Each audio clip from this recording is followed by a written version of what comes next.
Chapter 11. An Enlightening Cup of Tea. I returned to Master Fwop's temple the next day at noon, as he had suggested. Once again, Master Fwop met me at the temple door and guided me back to his quarters. We sat on the yak hair rug in his room, as we had the day before. But this time, the table between us had a teapot and 2 empty teacups on it. "I have invited you for tea today," Master Fwop began. "I enjoy drinking tea several times a day. In fact, tea is my favorite drink. Do you like tea?" I told him I did. He then proceeded to pour us each a steaming cup of hot tea from his teapot. I thought that it might be too hot to drink, but upon tasting it, I was pleased to discover that it wasn't. "Today I am going to teach you about enlightenment," Master Fwop announced loudly, as if there were other people in the room whom he wanted to make aware of what he was saying. "But before I do, I would like to answer the question that I know you are just burning to ask me." He paused for a moment and sipped his tea. I reflected for a moment. If I had a particular question on my mind that I wanted to ask Master Fwop, I was certainly not conscious of it. However, after a few more moments of silence, a question occurred to me. "Master Fwop," I began, "I don't understand any of this. I came to Nepal to snowboard the Himalayas, not to learn about enlightenment and the secret teachings of your Buddhist order. I don't mean to complain, but are you sure you have the right guy here?" Master Fwop smiled at me and didn't say a word. Then he closed his eyes. Several minutes passed, and he still didn't respond to my question. As a matter of fact, the expression on his face was so peaceful, I was afraid that he might have drifted off to sleep. As I sat on the yak hair rug in Master Fwop's small, clean, and comfortable room, a very strange thing began to occur. The air in the room began to thicken and turn a beautiful, bright golden color. Not all at once, but very gradually. At first I thought it was snowing golden light around Master Fwop. I noticed the phenomenon first around his head. Then the golden light seemed to spread all around his body, and finally it filled up the entire room. Seeing the golden light surrounding Master Fwop's body, my first thought was that something must have happened to my vision. I rubbed my eyes with both of my hands in an attempt to clear my sight, but it didn't make the slightest bit of difference. The color of the air around Master Fwop and in the room remained a soft and beautiful gold. As I watched in amazement, the golden light that was filling the room became even thicker. After a few more minutes, I could barely see Master Fwop at all, even though he was sitting directly across the table from me. Then I felt my entire body begin to tingle with a prickly heat. It wasn't an entirely unpleasant sensation, just unusual. I lost consciousness of the passage of time. Master Fwop and I could have been sitting in his room for 5 minutes or 5 hours. I couldn't tell the difference. I did notice, however, that my mind had become clear, composed, and relaxed. In fact, I felt very good, probably better than I had ever felt before in my life. As timeless time passed, another awareness began to overtake me. Without any apparent effort on my part, I suddenly understood everything. Not that there was anything in particular to understand. I suddenly just knew all about life. I realized that I was one with life, and at the same time a separate and unique part of it. It was then that I first knew Master Fwop was enlightened. Somehow I could feel inside of his mind, and I knew it was made up of the pure golden light. I also knew, without knowing how I knew, that the golden light in Master Fwop's mind and the golden light that was currently filling up this room was the light of enlightenment. I could sense that Master Fwop's mind stretched out endlessly in every direction, throughout all time, space, and dimensionality. I had never felt or experienced anything that was so incredibly beautiful before. Then Master Fwop spoke to me in a soothing tone of voice. He didn't open his eyes as he spoke. He talked about enlightenment. As he spoke to me, the waves of golden light continued to emanate from his body in a seemingly endless variety of kaleidoscopic patterns. I noticed at times there was a steady flow of soft golden light coming directly from his body, and at other times it seemed to pulse rhythmically throughout the room in time with his speech patterns. Enlightenment, he began, is the complete awareness of life without any mental modifications. It is happiness, ecstasy, and all that is beautiful, perfect, and fulfilling in life. Enlightenment, he continued, is a perfect state of mind. It is the direct seeing of reality.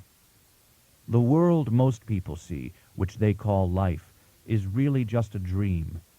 Just as the events in a dream have an apparent solidity when you are dreaming them, so also day-to-day life seems solid and real while you are experiencing it. But when a day, an experience, or a feeling has passed, it loses its apparent solidity, just as the events in a dream lose their sense of reality after you have awakened from them. The world you experience every day and night of your life is transient. You, the person who experiences all of this, the people you know, have known, or will one day know, the feelings and experiences you have had, are having now, or will have one day in the future. All of these things, times, places, people, experiences, understandings, feelings, and events are transient. They last only for the blink of an eye, and then they dissolve back into that unknowable and formless eternity from which all things come, and to which all things eventually must return. But behind this transient reality that comes and goes so swiftly, there is something else. It is a deeper, more permanent and unchanging reality that we Buddhists call nirvana. As I told you yesterday, nirvana is not really a physical place, although sometimes in conversation I talk about it as if it were.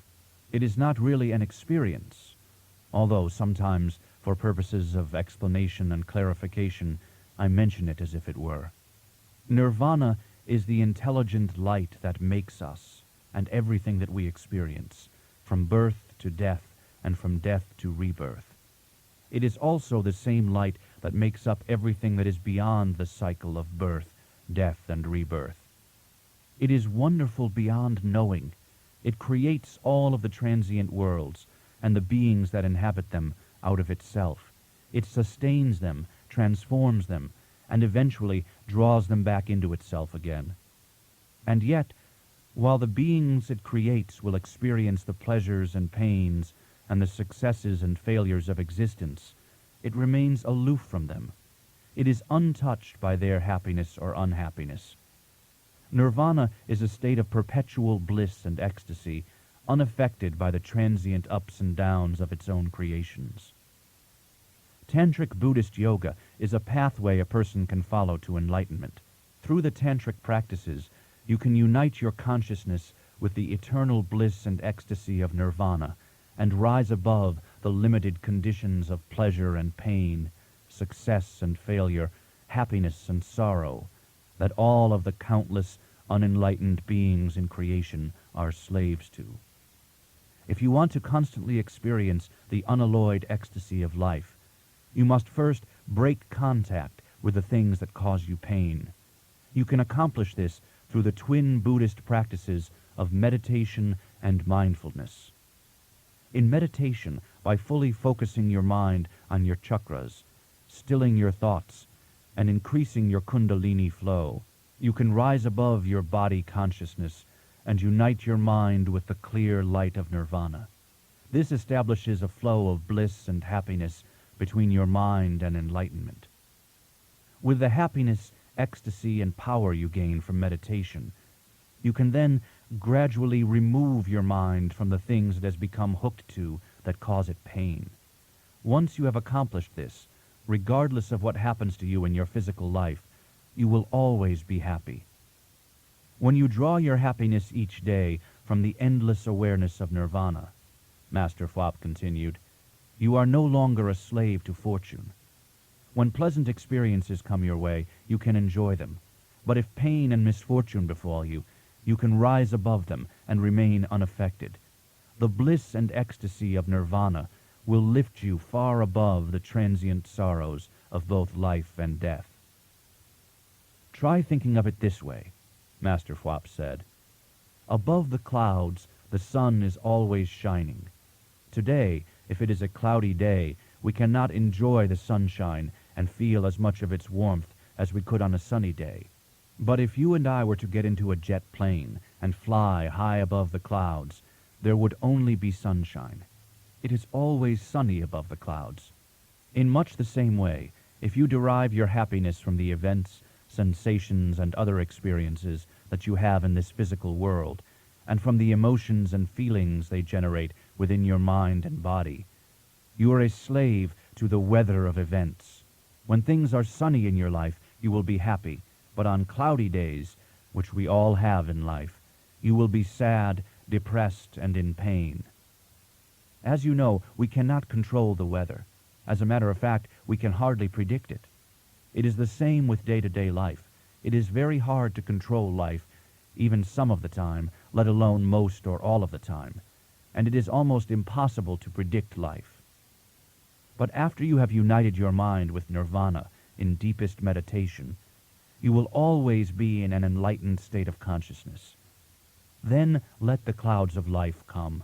Let the rain of unhappy and tragic experiences fall, as sometimes it inevitably must, even in the lives of enlightened masters.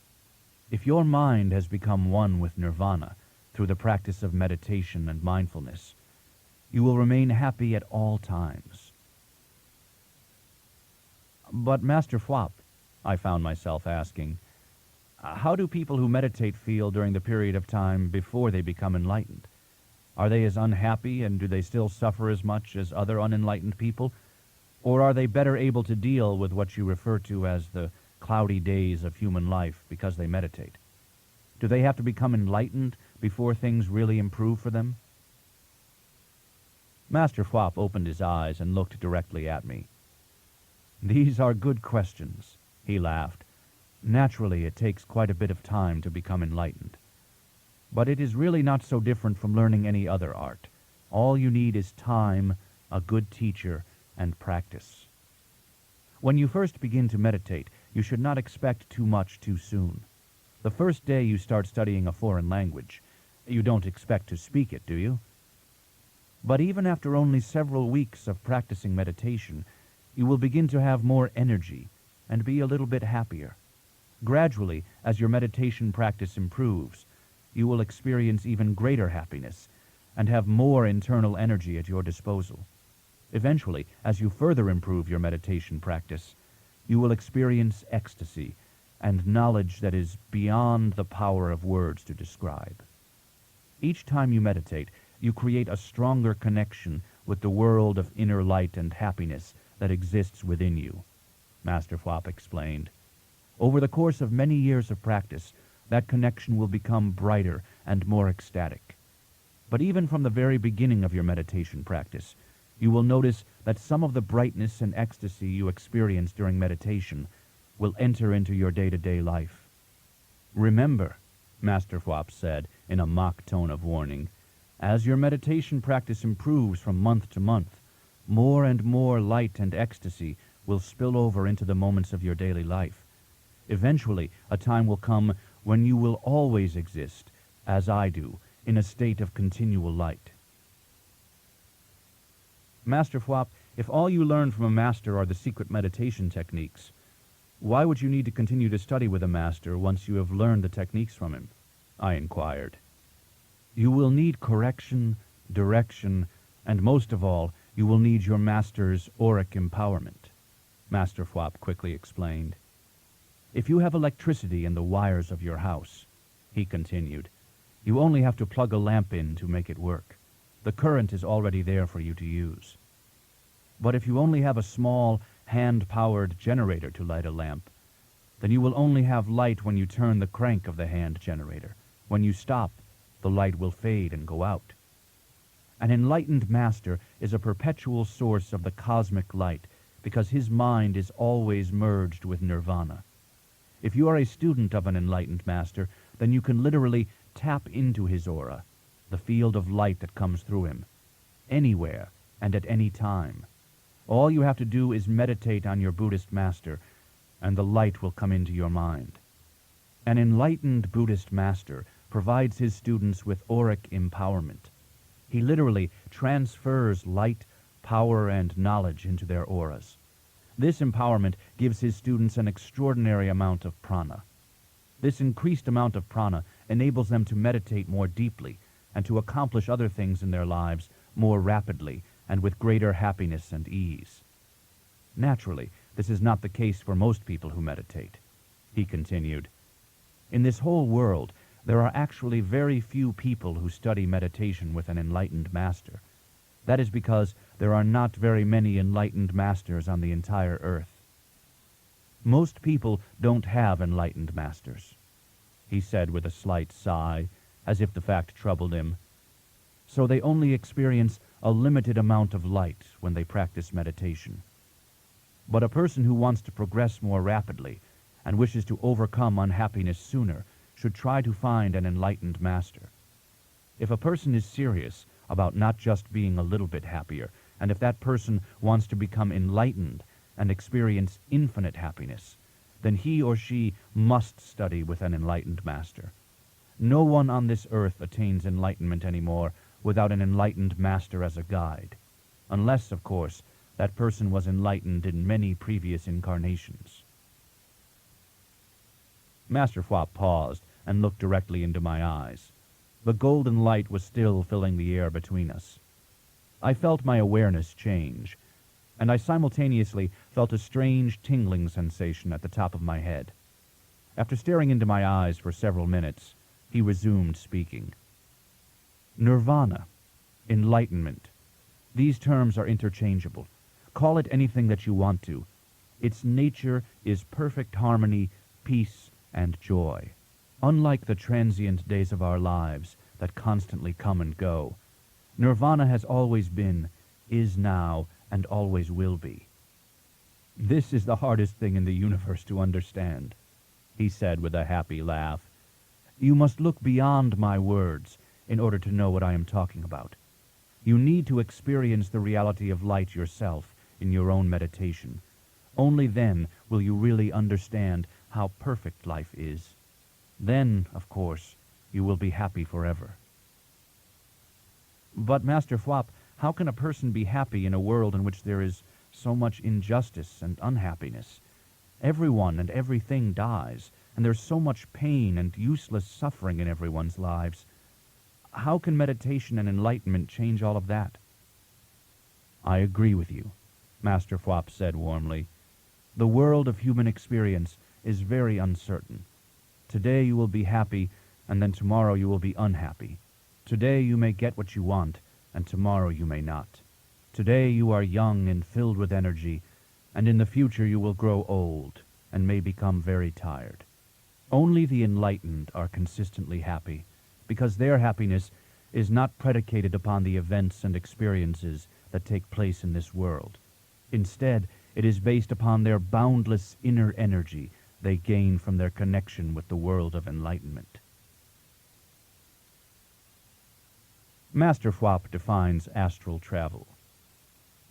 Beyond this world there are countless dimensions. They stretch on forever. You can travel to them and have experiences in them. Some astral dimensions are bright and filled with ecstasy. Advanced cosmic beings live in them. But there are also very dark astral dimensions that are filled with pain and confusion. They are often inhabited by beings that are filled with hate and despair. The experiences that you have in astral dimensions are not essentially all that different from the experiences that you have here in the physical dimension, in the sense that they are also transient.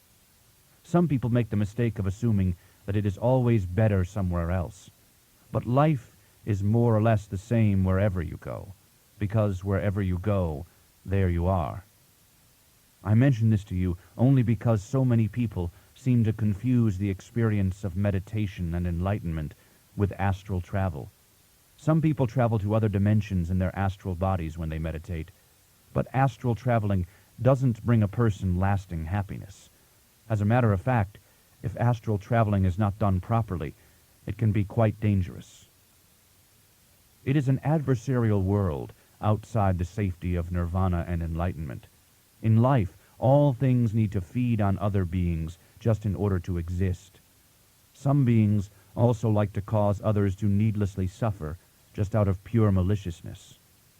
Just because you go to another dimension doesn't mean that things will be happier or better there for you. Actually, things may be much more difficult.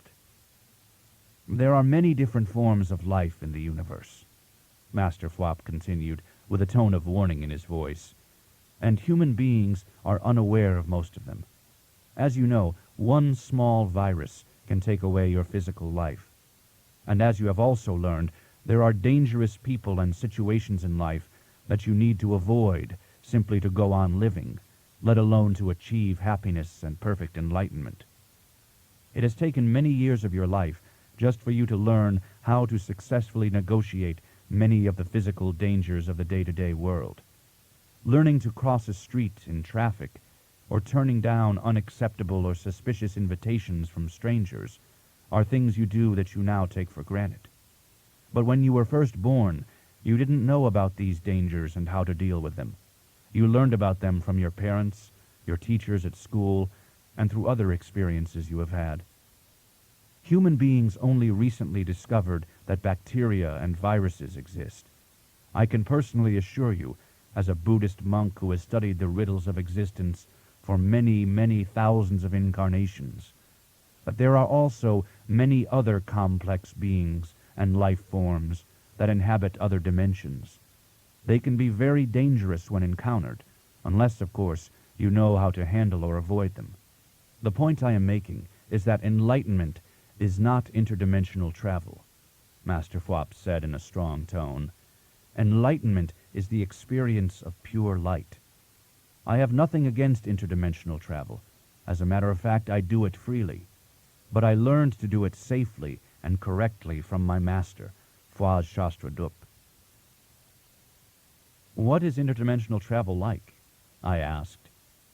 Master Flop had finally brought up a topic that sounded intriguing to me.